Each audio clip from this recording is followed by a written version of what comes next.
اور توتیکن کسی گہری سوچ میں ڈوبا ہوا تھا۔ گوگچے کہتی ہے میں ہمارے درمیان مزید کوئی راز نہیں رکھنا چاہتی کیونکہ ہر راز ہمیں تکلیف پہنچاتا ہے۔ پھر توتیکن کہتا ہے کہ کیا کوئی مزید راز بھی ہے گوگچے؟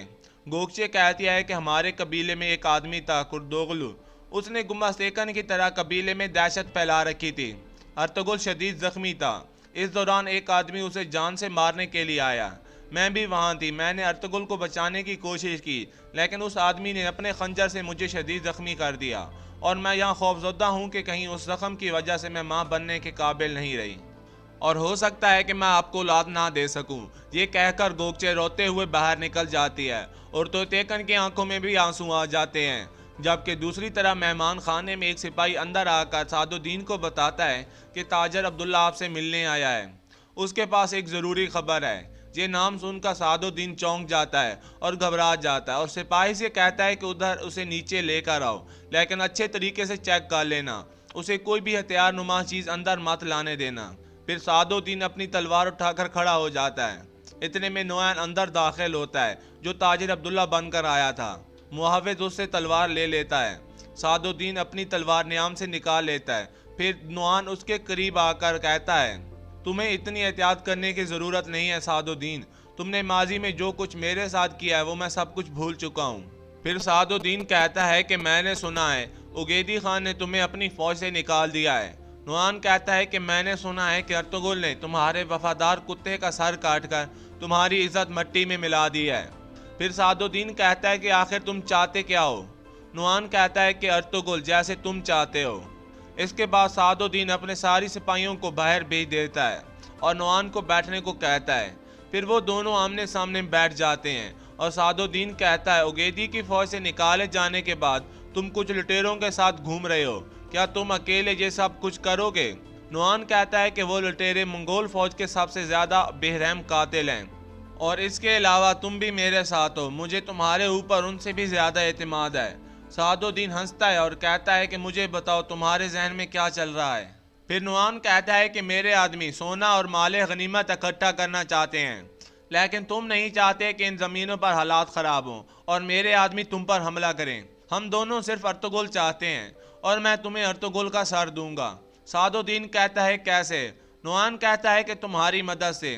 پھر سعد الدین کھڑا ہوتا ہے اور سونے کے سکوں والی بوری نعمان کے سامنے رکھ دیتا ہے اور کہتا ہے کہ سونے کے لیے نہیں بلکہ ارطغرل کے خون کے لیے لڑو، میں ہمیشہ ان کو مطمئن رکھوں گا جب تک وہ ارطغرل کے سر لانے کے لیے لڑتے رہیں گے۔ اتنے میں ایک اور سپاہی اندر آ کر بتاتا ہے کہ ایک عورت آپ سے ملنا چاہتی ہے اور وہ اپنا نام گونجا گل بتا رہی ہے۔ سعد الدین کہتا ہے کہ اسے کہو کچھ انتظار کرے۔ پھر سعد الدین نعمان کو ایک طرف بھیجتا ہے اور اسے کچھ انتظار کرنے کے لیے کہتا ہے، پھر وہ گونجا گل کو اندر بلاتا ہے اور گونجا گل اندر آتی ہے۔ پھر سعد الدین کہتا ہے کہ تم کیسی ہو بیٹی؟ اسی دوران نعمان بھی چھپ کر اسے دیکھ رہا تھا۔ گونجا گل کہتی ہے کہ میں اپنے بابا اور اپنی پھپھو کا بدلہ لینا چاہتی ہوں، امیر صاحب آپ کے علاوہ میرا کوئی نہیں ہے اور میں مرتے دم تک آپ کی خدمت کروں گی۔ سعد الدین اسے بیٹھنے کو کہتا ہے، پھر وہ دونوں بیٹھ جاتے ہیں اور نعمان گونجا گل کو غور سے دیکھ کر مسکراتا ہے، جبکہ دوسری طرف کھانے کے دوران گندگدو کہتا ہے کہ اب سے سعد الدین ہمیں زیادہ تنگ کرے گا، اس لیے اگلا بہار آنے تک ہم دونوں قبیلوں کا اتحاد بہت ضروری ہے۔ لیکن کندوگدو کی بات کا کوئی بھی جواب نہیں دیتا۔ پھر کندوگدو ارطغرل سے پوچھتا ہے کہ کیا تمہارے ذہن میں کوئی اور جگہ ہے جہاں ہم ہجرت کر کے جائیں گے؟ ارطغرل کہتا ہے کہ میں ان زمینوں پر جانا چاہتا ہوں جہاں ہمارے کائی قبیلے کی جڑیں پھیلیں گی، جہاں ہمارے بچے اور بچیاں ہمارے مرنے کے بعد فاتح پڑھ سکیں گے۔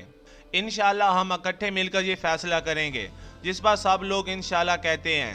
پھر سلجان حیمہ خاتون سے کہتی ہے کہ اگر آپ اجازت دیں تو میں کچھ کی چیز کہنا چاہتی ہوں۔ حیمہ خاتون کہتی ہے بتاؤ بیٹی۔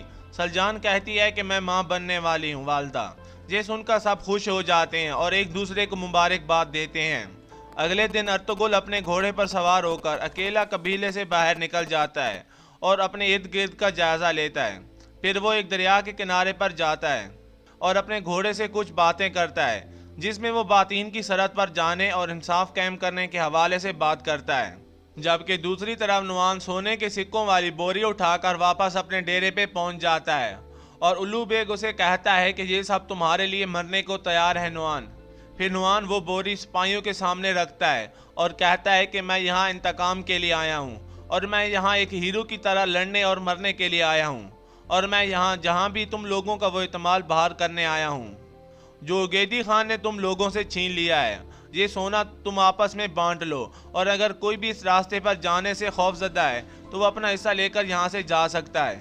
عقیدی خان نے مجھے ایک خفیہ ذمہ داری دی ہے کہ میں ارطغرل کو ختم کر دوں، اور میں یہ ذمہ داری پوری کرنا چاہتا ہوں۔ وقت آنے پر میں تم کو وہ سونا دوں گا جو سلطان علاء الدین کے محل میں پایا جاتا ہے۔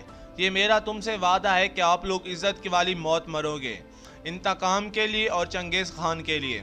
پھر وہ سب زور زور سے نعرے لگانے لگتے ہیں، جبکہ دوسری طرف ارطغرل دریا کے کنارے پر بیٹھا تھا، اور اسی دوران اسے وہ خواب یاد آ جاتا ہے جس میں سلمان شاہ آئے تھے اور انہوں نے باطین کی طرف جانے کا اشارہ دیا تھا۔ اس پر ارطغرل کہتا ہے کہ انشاءاللہ ہم اپنا وطن ضرور بنائیں گے بابا، اور اس کا وقت آ گیا ہے، اور میں آپ کو شرمندہ نہیں کروں گا۔ اور یہاں پر اس قسط کا اختتام ہو جاتا ہے۔